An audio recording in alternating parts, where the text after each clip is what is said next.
জমকালো আয়োজনে দ্বিতীয় মেয়াদে যুক্তরাষ্ট্রের প্রেসিডেন্ট হিসেবে অভিষেক হল ডোনাল্ড ট্রাম্পের।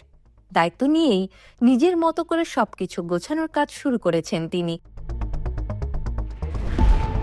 পূর্বসূরি জো বাইডেনের চেয়ে সম্পূর্ণ ভিন্ন পথে হাঁটা শুরু করেছেন ট্রাম্প। ওভাল অফিসে বসেই প্রথম দিন রেকর্ড সংখ্যক নির্বাহী আদেশে সই করেন তিনি। প্যারিস জলবায়ু চুক্তি থেকে সরে আসা, অভিবাসন সংক্রান্ত নীতি পরিবর্তন, ট্রাম্প বুঝিয়ে দিলেন তিনি সবার থেকে আলাদা।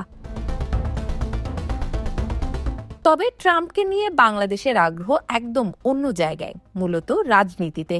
অনেকেরই ধারণা ট্রাম্প ক্ষমতায় এলে বাংলাদেশ নিয়ে যুক্তরাষ্ট্রের নীতিতে বড় ধরনের পরিবর্তন আসবে।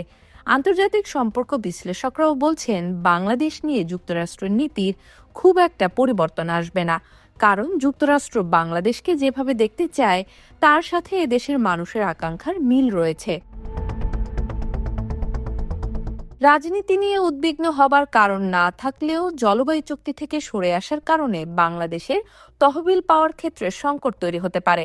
ট্রাম্পের অভিবাসন নীতি সেদেশে থাকা বাংলাদেশি অভিবাসন প্রত্যাশীদের ক্ষতিগ্রস্ত করবে বলেও মত এই বিশ্লেষকদের। যুক্তরাষ্ট্র বাংলাদেশ সম্পর্কে বড় প্রভাব ভারতের, তবে ট্রাম্প আসায় বাংলাদেশ ইস্যুতে ভারত বাড়তি সুবিধা পাবে না বলেও মনে করেন বিশ্লেষকরা। Desk report, Dhaka West news.